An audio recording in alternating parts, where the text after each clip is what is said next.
আগামী নির্বাচন এ কথার কথা নেই। মুসলিম হিসাবে, ইসলাম মুমিন হিসাবে কত ঘন্টা ঘুমানো প্রয়োজন? 3 ঘন্টা, 4 ঘন্টা, 5 ঘন্টা, এর বেশি নয়। চেষ্টা করবেন 3 ঘন্টায় টিকে থাকার, না হয় 4 ঘন্টা, না হয় 5 ঘন্টা। আর ঘুমিয়ে যেতে হবে কখন? রাত 10টায় চেষ্টা করবেন।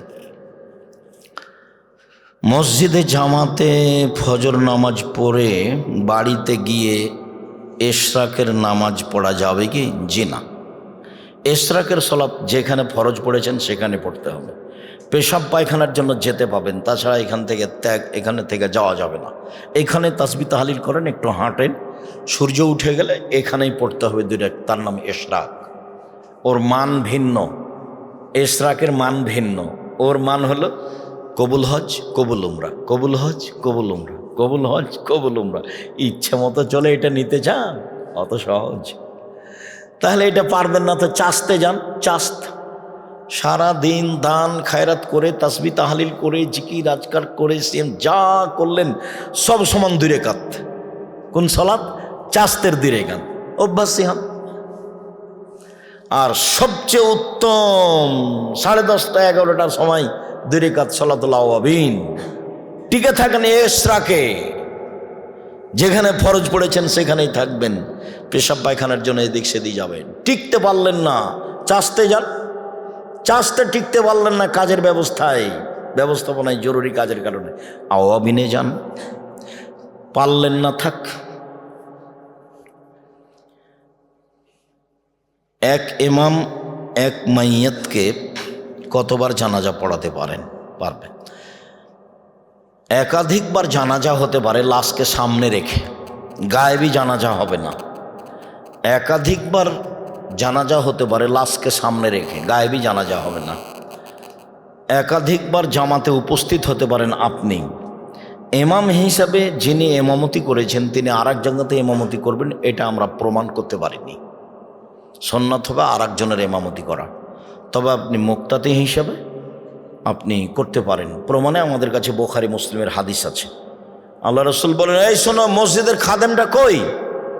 ওই যে মেয়েটা ছিল মসজিদের খাদেম, ঝাড়ু দিত মসজিদে নববী, আল্লাহ রাসূল মারা গেছে, তো তোমরা আমাকে বলনি কেন? ও গরিব মানুষ, ঝাড়ু দেয়, আপনাকে বলা প্রয়োজন মনে করিনি। চলো, ওর কবরটা কোথায়, চলো সালাত আদায় করে আসি।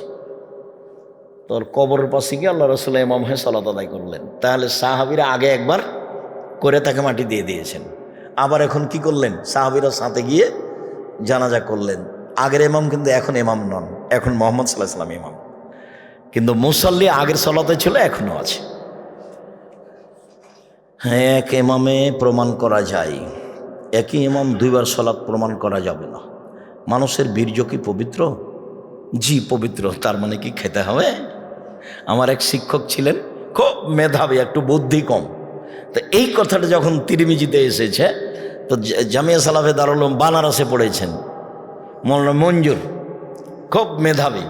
তার এই কথাটা এসেছে, তো বেশি কথা বলতেন এইভাবে, বেকুব নাদান ধাগে উল্লু চৌপट पट्टे कहकर पाक का मतलब है खाओगे, साइकिल पाक है इसको खाओगे, मिट्टी पाक है इसको खाओगे, टेबिल पाक है इसको खाओगे। বলতে বলতে থামে না। ছাত্ররা একবার হাসতে হাসতে উল্টে পড়ে গেছে। জি, শুক্রকীট পবিত্র, এর অর্থ এই নয় যে এই খাওয়ার কিছু। কাপড়ে লেগে গেলে ধুয়ে দিতে হবে, এই কথা মুহাম্মদ সাল্লাল্লাহু আলাইহি ওয়াসাল্লাম বলেছেন। শুক্রিয়া, জাযাকুমুল্লাহ খায়র। আল্লাহ আমাদের যারা মারা গেছে তুমি তাদের কবরের শাস্তি মাফ করো। আমরা যারা অসুস্থ তুমি তাদের আরোগ্য দান করো। আমরা যারা বেঁচে আছি তুমি তাদেরকে তোমার রাসূলের পদ্ধতি অনুযায়ী চলার তৌফিক দান করো। বিশেষভাবে শাবান হিসাবে নফল সিয়াম পালন করার তৌফিক দান করো। এই প্রতিষ্ঠানটা পরিচালনা করার মতো আমাদের তৌফিক দান করো।